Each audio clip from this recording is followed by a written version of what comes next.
Good evening. We begin tonight at 5 with breaking news. Another violent start to the weekend. That's right. We learned at least 2 people were shot after they were attending a funeral here in Indianapolis this afternoon.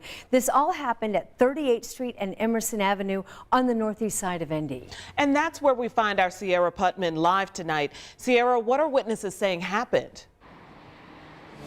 Well, one witness described this scene as, quote, terrifying. She said many people had already walked out of the funeral home and they were gathered here in this parking lot. You see it's roped off now.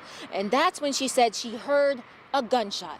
Then more than she could actually count. You see those yellow markers? Many of them represent a bullet.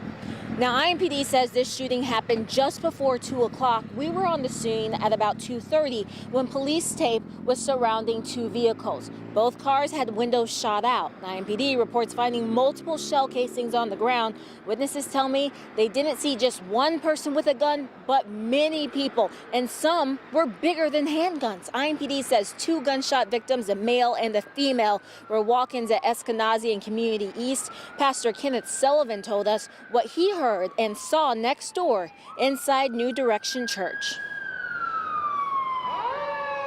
How many did you hear?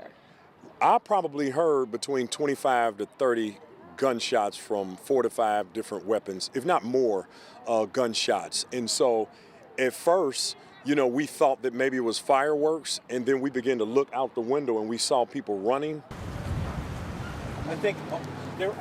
And this was the funeral for another shooting victim. So many people were wondering, why wasn't there more security? We're going to get into that part of the story coming up at 6 o'clock.